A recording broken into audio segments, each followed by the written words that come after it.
I am very excited that Julia, is it Nirvana? You're good, yes. Nirvana was available. She's the new executive director of Minnesota Interfaith Power and Light, which I'm sure we'll know more about by the end of this. But it may be something that we want to get to know better and want to get involved with. And I am excited as I hear bits and pieces about this national movement that part you represent.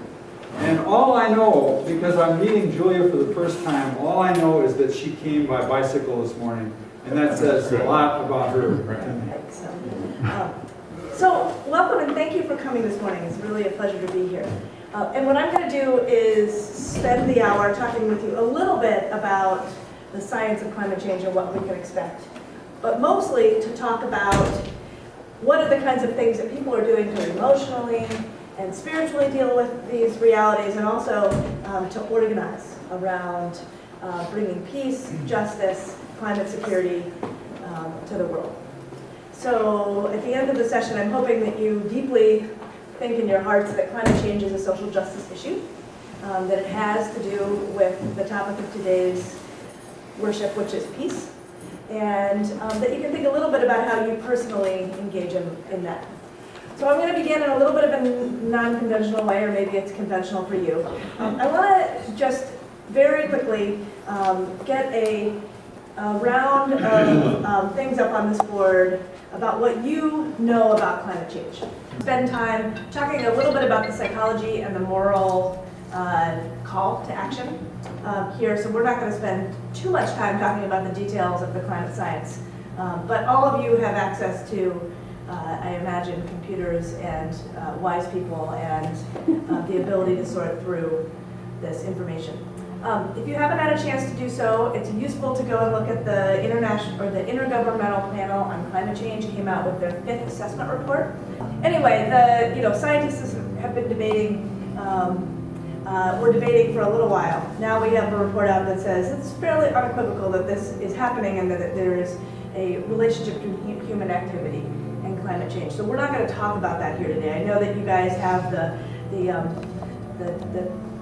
personalities and the interest in hashing that out, but we're not going to do that this morning. So, okay, I'm going to talk a little bit about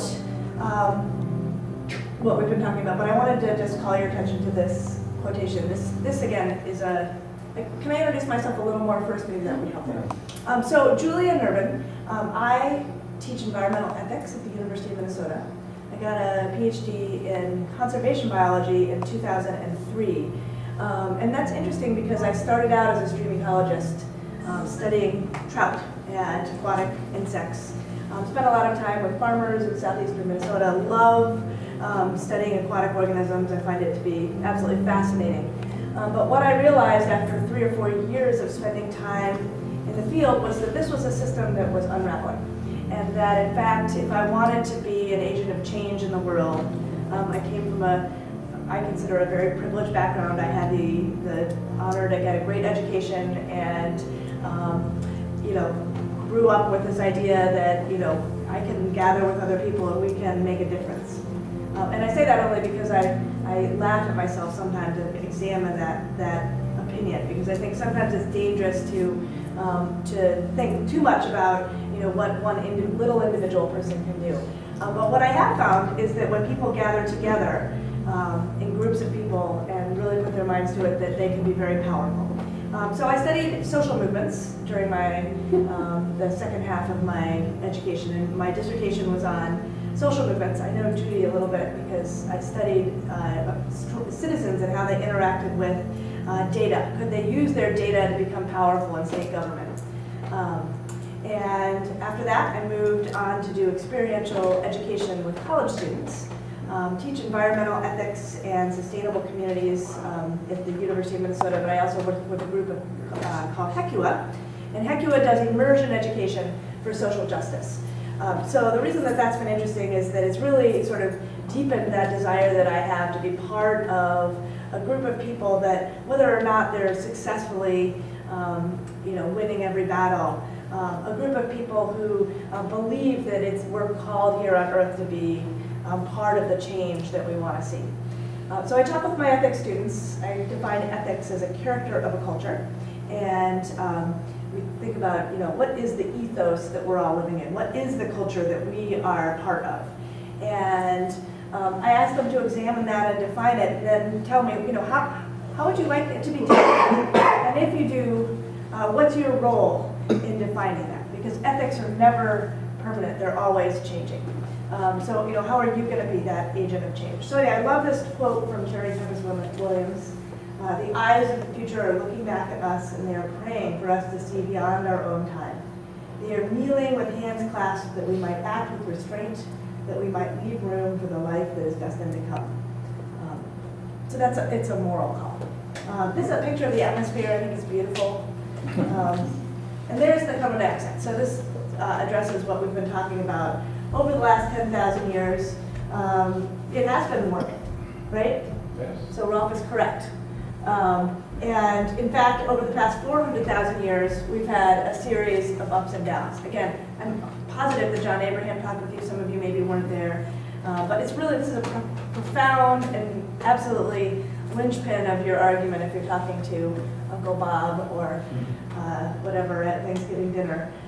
Absolutely, we've been having a changing planet over the past 400,000 years, indeed over the past many million years.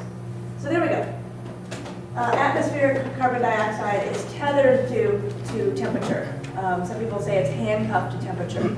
When the carbon dioxide goes down, so does the temperature. When the carbon dioxide goes up, so does the temperature. And you can see for yourself over the past 400,000 years that those are pretty tight relationships. Okay, next one.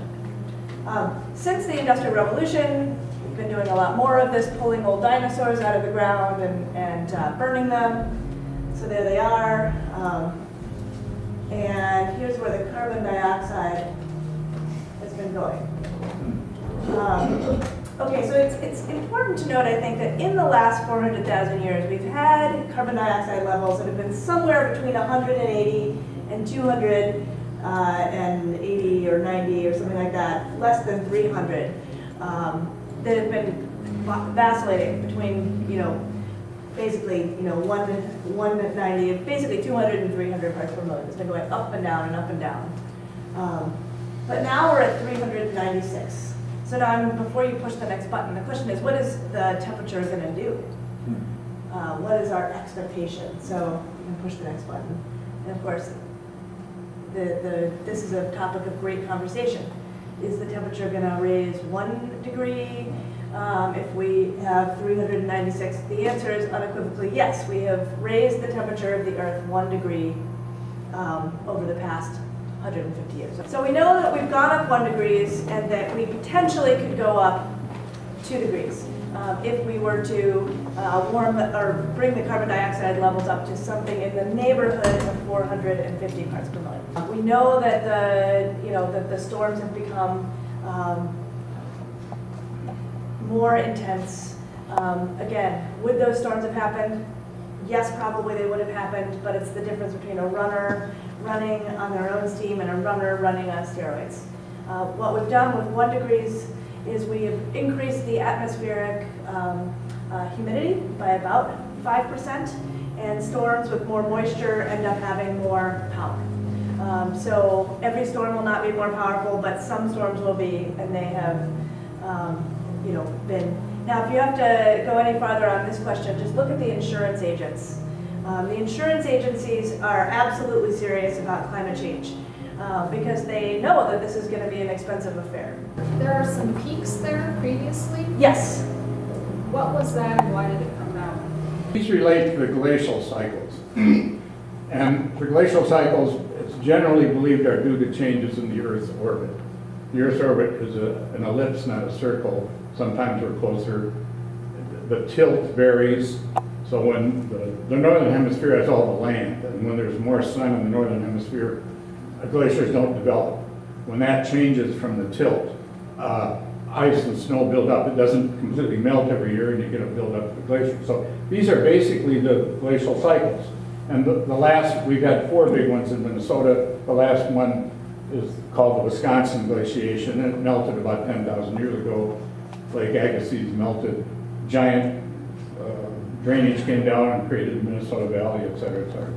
These are generally considered to relate to cycles. One problem for the IPCC and others is that the CO2 rise slightly follows the temperature change rather than causing it. And no one's quite sure why that is. Okay, so so he's right, tilting of the earth. There's also relationships. Remember I said it's handcuffed, right, together. People are very curious about exactly what are what's the cause and effect, how is it working together. In any case, the reality is we are here at more than in the last 400,000 years. We have a third more carbon. So I don't even want to argue about whether this is, this could be entirely an act of God, and we still have to deal with it. So, this is today. We've only raised it 1 degree centigrade. If we go to 450, then we're up at, the top of the screen, a little above it, 600, etc. So, I mean, imagine that line. This is the steep curve. The other thing that is shocking about this is much of this stuff has been happening very slowly. This has been happening. This is 10,000 years, okay? Right? 10,000 years. This is 150 years. Okay, so entirely different scale of change. Ocean acidification, specifically about ocean acidification and what is happening to the coral reefs around the world. One of the big conversations in the IPCC 2013 report is what is happening to all of this warming that's going on. And one of the big concerns is that that's actually being trapped in the bottom of the ocean. And so that the ocean is warming up faster than the land. And it's radically tipping this system into a different state. Okay, next slide. So there we go. Bleached out coral reefs. Keep going.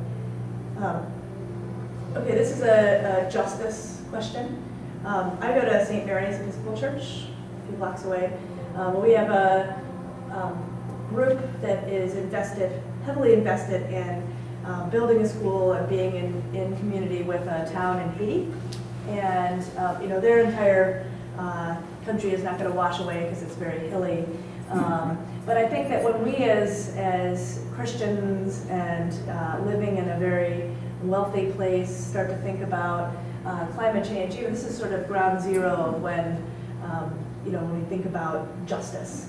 What happens when people's whole homes wash away? So the Maldives, they're actually buying property elsewhere so that they can move their entire nation to another place. Of course, increased severity of storms. Like I said, these are like storms on steroids. Keep going. This is an iconic shot.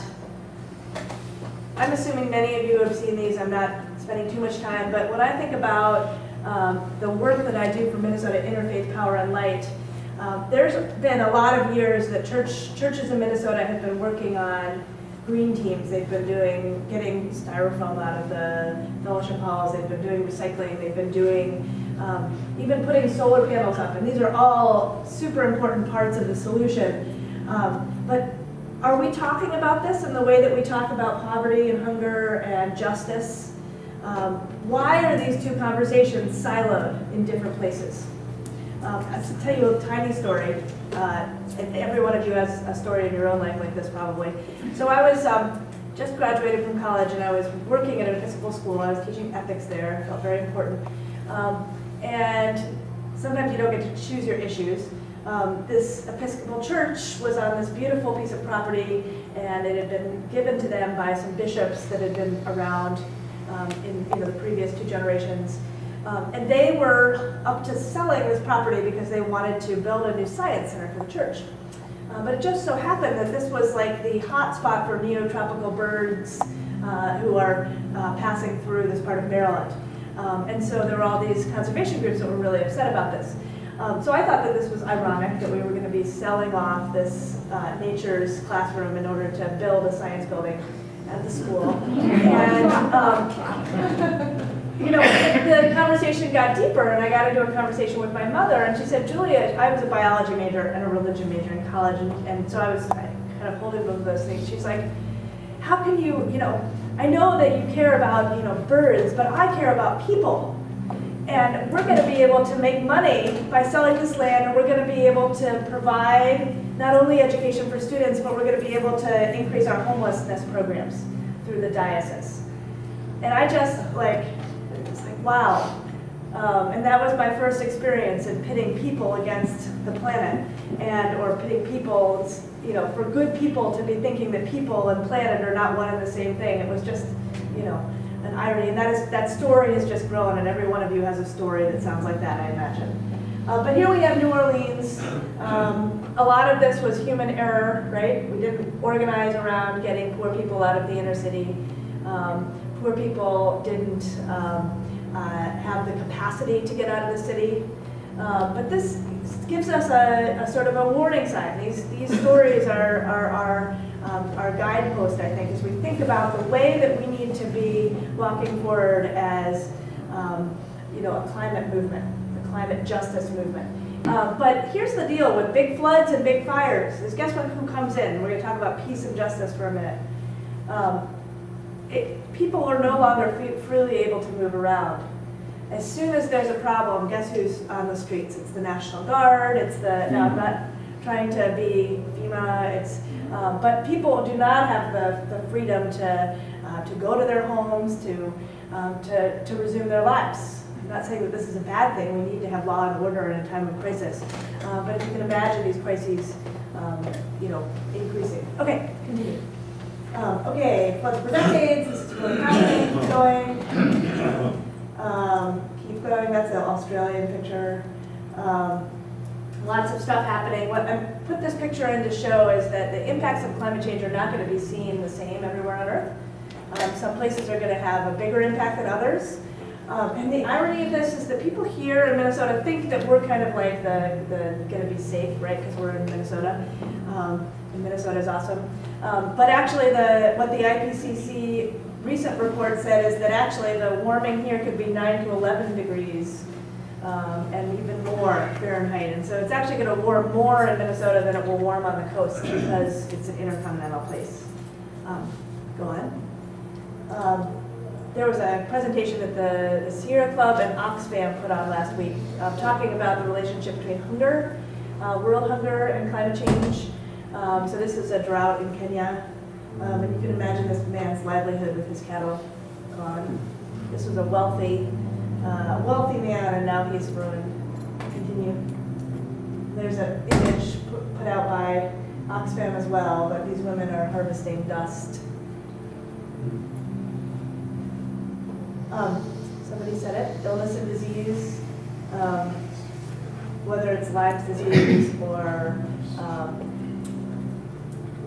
West Nile, thank you, or in places unlike Minnesota, more life-threatening diseases like malaria.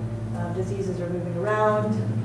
So it's been really gratifying to watch public health departments really start to take this seriously. They're some of our biggest allies in the movement now. Keep going. Fire. Continue. There was an article in the paper the other day. It came out in the Associated Press. It was about private firefighters.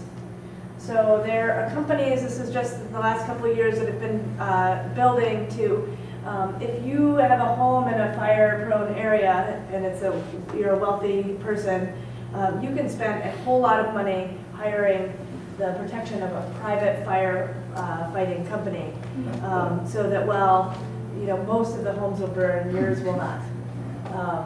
And that's a justice issue. That's at the heart of justice. When we burn down most of the world and then save the homes of the rich. Continue. Okay, well, we're not here anymore. That was when I put this slideshow together 2 years ago. We're now at 396, but we need to get down here. Okay, maybe we'll just go through these quickly. There's tons of solutions. I'm not meaning to cut these short, but we don't have time. I want to talk about psychology for a minute. Keep going. So we got solutions that can create jobs. We got to have local solutions. This is an interesting graph because, famous paper, it's been cited hundreds of thousands of times, Hakala and Sokolow, in 2004, and all of this is totally true still. We can solve this problem, but it's going to be one idea at a time. It's not going to be the mega idea. We're going to need to do all kinds of different things in order to get to carbon neutral economy. And so it's going to be one choice at a time that's going to bring us down that 2% a year that we need to decrease. Honestly, it's a little bit more than 2% a year that we need to decrease because we haven't done it 2% a year since these folks put this out in 2004. So why don't people take action? Who here has taken a lot of action on climate change? Be a brag for a second. Who's got a Prius? I do. I rode my bike. I get 10 points. Right? I talk with my children about this. What else do we do here in town? Recycle. We recycle, right? Recycling is huge. That's embedded energy that if we were to throw it away, we would be having to remake it. So the energy costs of creating new metal is much higher. I'm going to just use a little psychological lingo on you for a second. Perceived behavioral control is what psychologists talk about it. I'll point to it right here. That's this notion that what the heck?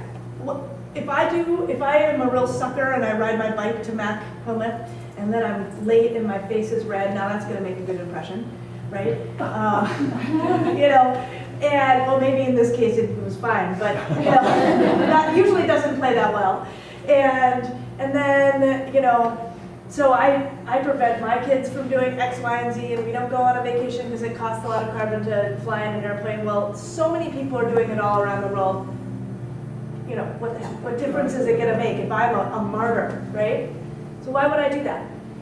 In ethics, we call that utilitarian thought. I'm going to say, I'm going to add up the costs and the benefits, and if it's so clear that the costs are going to, overwhelm it, then why would I do it?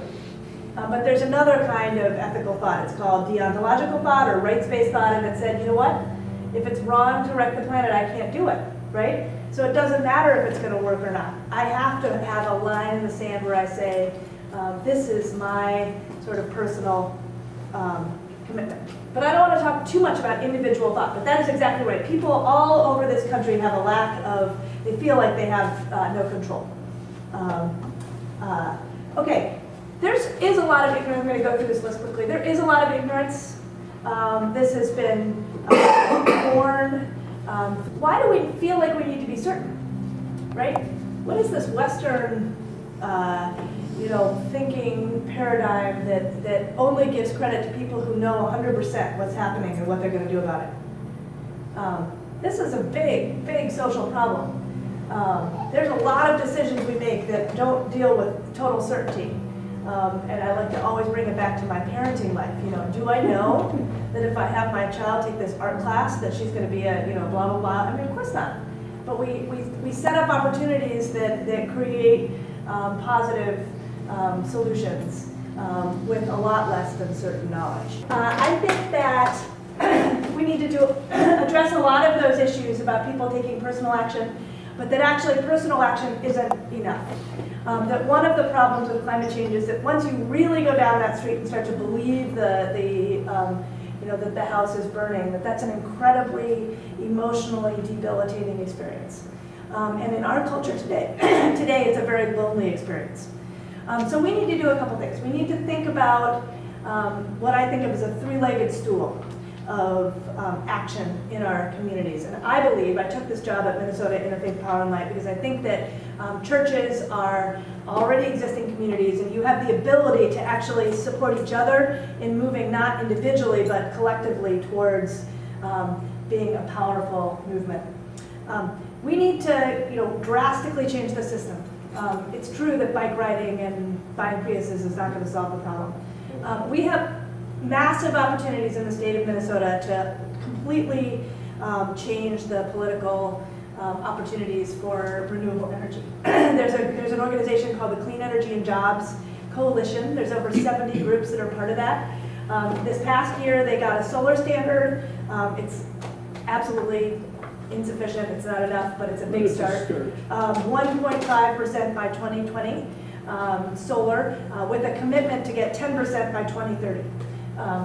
Now, commitment being unregulated commitment, but still, it's a start. We need to get we need to get groups of people together, and we need to really address the systems change. So we need to be thinking about our political opportunities, and we also need to be thinking about ourselves as a collective identity. It's very lonely to be thinking about climate change by yourself. It's much more powerful to be thinking about it as a group. And I want churches all over Minnesota to think about themselves as a rising tide of action and of intent and of moral purpose.